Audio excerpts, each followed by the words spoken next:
And as much as it's brilliant to see Trent and Raheem and Marcus as well speaking out, using the social media, using their platform, how sad is it that they're still having to do it? That is the sad part of it, and it's them, but also the next generation of kids are seemingly seeing all of this.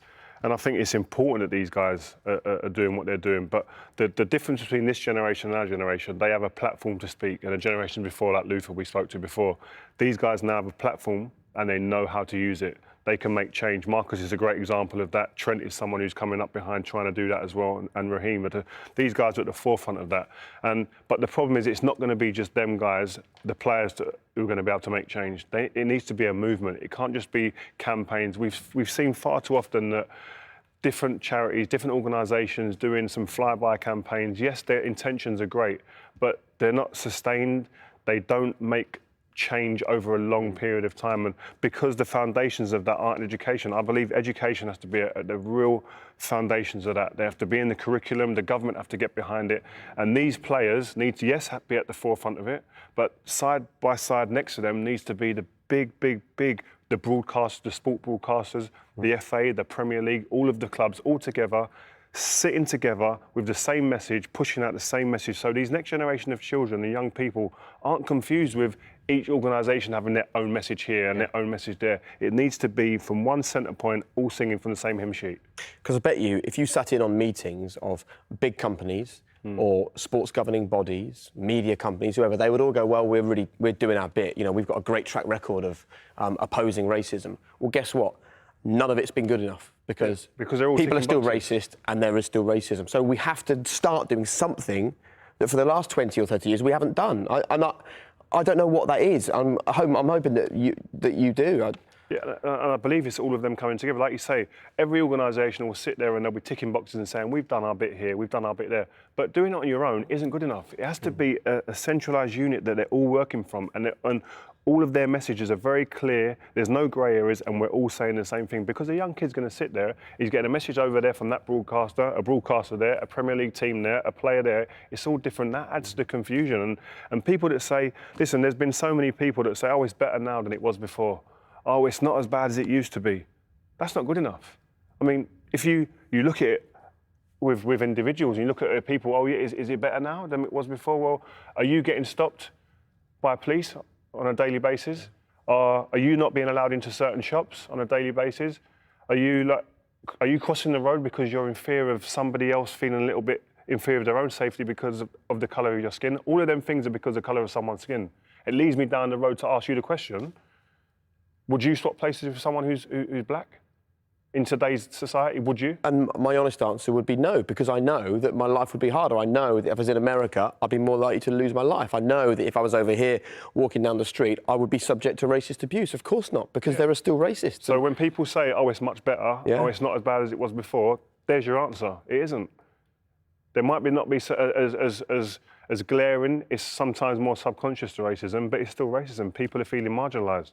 And people were saying, oh, all lives matter. I understand that, but Black lives matter here and now because they feel marginalised. We feel like we're marginalised. We feel that opportunities aren't the same as standing next to a white person.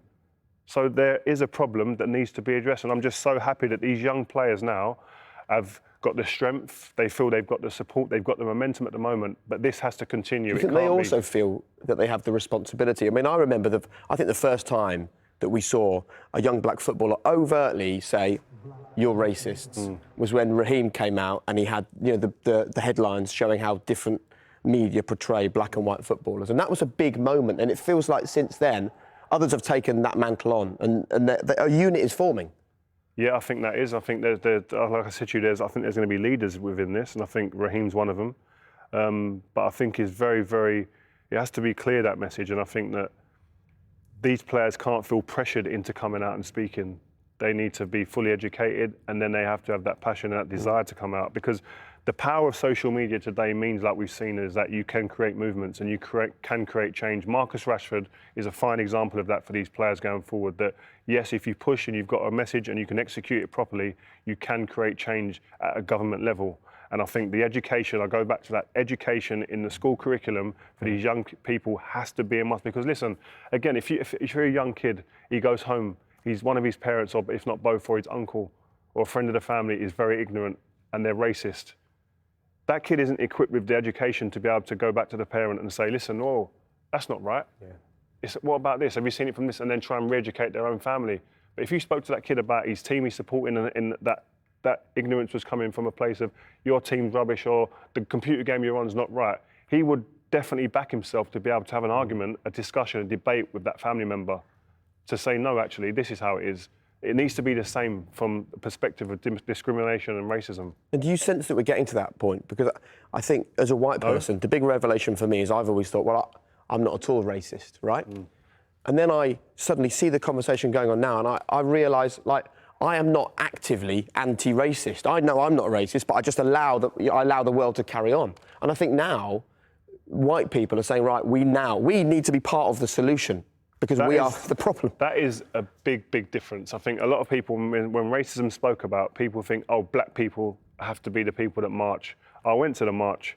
It was a very mixed demographic. Lots of white people, white children. Yes, there was. Yeah, and that was one of the most refreshing things to see, that it's a problem not just for black people. There are white people and people of different colours that think, actually, this is wrong, and I'm going to stand side by side with my fellow black people and say this isn't right, and we're going to try and make a movement for change. And that's where football is as well. It's not just up to the responsibility of the Raheems, Marcus and the Trent Alexander-Arnolds. You also need players, prominent players. Jordan Henderson has taken a big role in that. He's put himself out there. Others have to follow that and stand side by side with their fellow pros to make sure that there's change, not just for the guys at the top, but everyone else down the chain. Yeah, and I'm sorry for all the times that I wasn't actively anti-racist, and I hope a lot of other people are feeling the same way. My final question for you, do you now feel like this is a movement and not just a moment, because you've seen many moments in your life? Yeah, I've been involved in many a moment that are flyby, that are here today, gone tomorrow. This feels like there's some sort of change and momentum coming. Hopefully, the movement can come out of the back of this.